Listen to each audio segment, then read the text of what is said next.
High expectations and high-intensity basketball. That is what's ahead for the New York Knicks. They kick off their playoff run this weekend, and they've got a first-round matchup with the Atlanta Hawks and a loaded gauntlet in the Eastern Conference awaiting them if they can survive.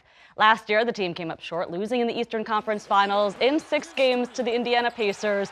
This year's team is very similar to last year's, but there's a new head coach, a deeper bench, and a lot of new questions as we head into round 1. The Knicks hoping to get 6 games further and bring home their first title since 1970. And joining me here in studio to talk all about it, Knicks analyst, host, and reporter Monica McNutt.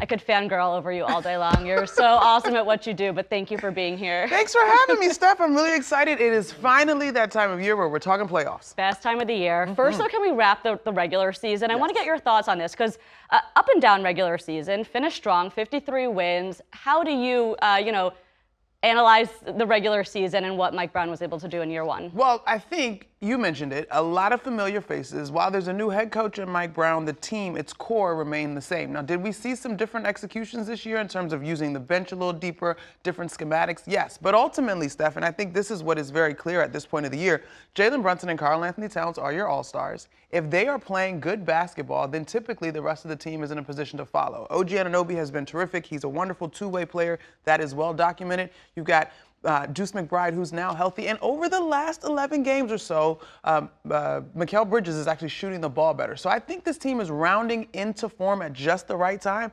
I am certainly fascinated with the fact that they're going to run into the Hawks again after the thrilling game that was a part of the last 5 games of the regular season. Yeah, they played well down the stretch. I guess, can we even grade Mike Brown in year 1 at this point, or does none of it really matter and only what happens in the next few weeks matter for him? Gee whiz, Steph. And I get it. Like, I'm walking around the streets and New Yorkers, Knicks fans want to talk about this team. I have 2 perspectives on that topic. Yes, this team went to the Eastern Conference Finals last year, and so the bar was immediately set high for him to arrive. Okay, that's true.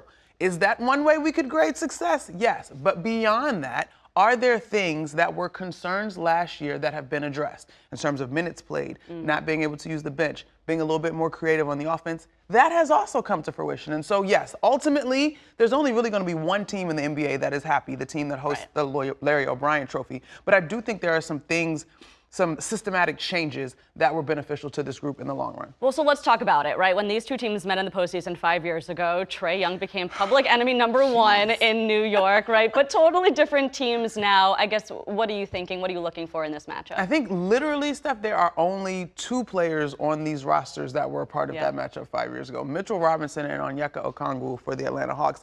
Listen, what we saw the other night with that thrilling game that C.J. McCollum nearly sent into overtime, or double overtime rather, this is a group that is very athletic, the Hawks that is. They've got length, they've got speed, they want to play fast. C.J. McCollum is a very different point guard from Trae Young, but he is a veteran in this league and he is steady. Nickeil Alexander-Walker is having a great season for them. He's a guy that is a strong candidate for most improved. What that then requires of the Knicks is that there's going to have to be a level of focus defensively. The Hawks do not have a traditional center, so this is a big opportunity for Karl-Anthony Towns to have a field day in this series and Mitchell Robinson to follow up with his ability to play big in the 5 position. And then the Knicks defense is going to have to be smart and connected, right? They've got to take good shots and they've got to slow the pace of this series down in order for them to have the advantage. Okay, so Monica, I want to get your reaction to this, but last week I sat down with Shaq to get his thoughts on how deep of a run he thinks this team can make, and I want to play that and then see what you think. Let's see. 3 letters, K-A-T. If he plays out of his mind, the Knicks can win a championship. I love Cat. I love his father. I'm going to stay on Cat. If Cat plays out of this world, the Knicks can win a championship. It's up to him and only him, nothing else. Sometimes Cat does play out of this world. And I hate that word is used sometimes. I don't want sometimes. I want all the time. I want every time.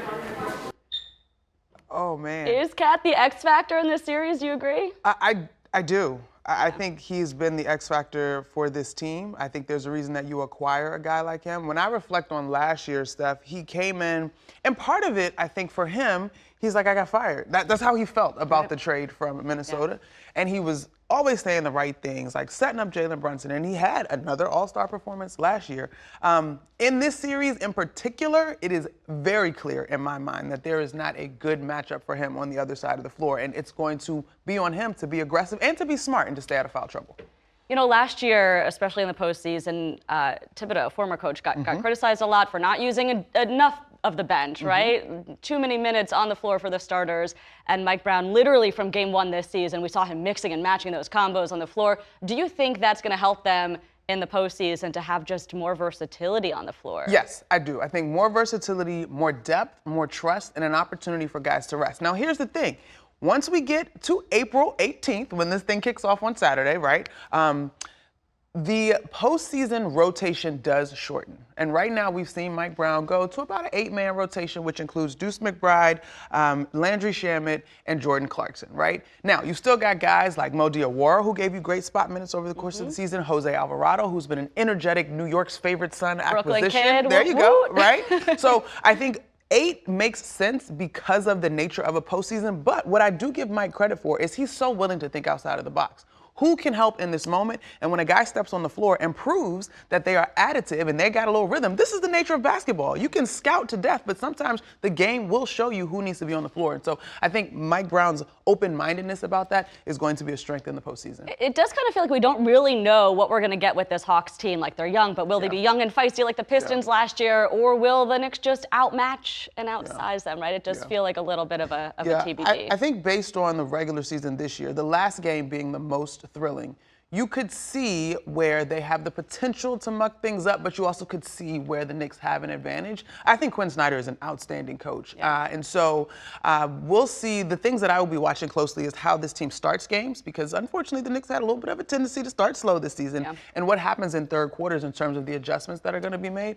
I think this is going to be a compelling series. I think it's going to require about 6 games, and we'll see how it goes.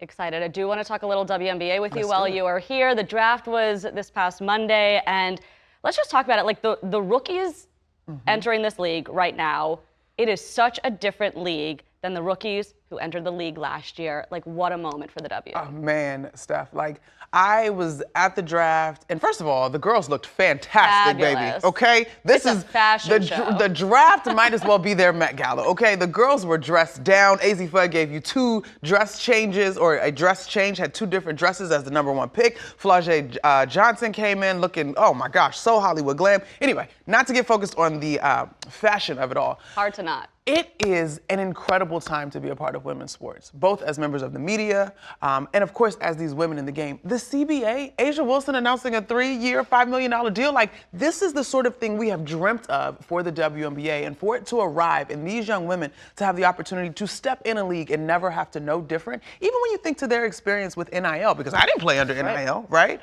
I just think there's 2 things. It is a lot of pressure, right? But I also think it's an incredible opportunity, and I applaud and admire this generation for navigating it all so well. And obviously the Liberty didn't have a huge draft, right? They only had 1 third-round pick, but they made a huge acquisition the week before. What do you think about adding Sabally to JJ, Breanna Stewart, Sabrina? I'll be honest, Steph. When I saw the Sabally signing, I thought JJ was out of here. I thought Jonquel Jones would not make it. I am so impressed with the way that the Liberty and the Aces, and Atlanta, but the way these teams have maintained their core as the price was going up. I thought for sure some team was going to come and poach one of the veterans who has championship experience from the New York Liberty. But shout out to their brass, the size, being able to keep that team together. I cannot wait for this season. It tips off in just a few weeks. Do want to end on the Knicks, because that's the big story this week. And of course, your final prediction, Monica, for round 1, Knicks Hawks. It should be. I got Knicks in 6. Knicks in 6. Sounds great, right? Yeah, let's do it. Well, you can catch Monica on the pre and the post-game coverage of every game throughout the postseason on MSG Network. So you can also catch her on the call for every Knicks game alongside Tyler Murray on ESPN Radio. Guy. Monica, you're my girl. Thank you for being here. Thanks for having me, Steph. This is great.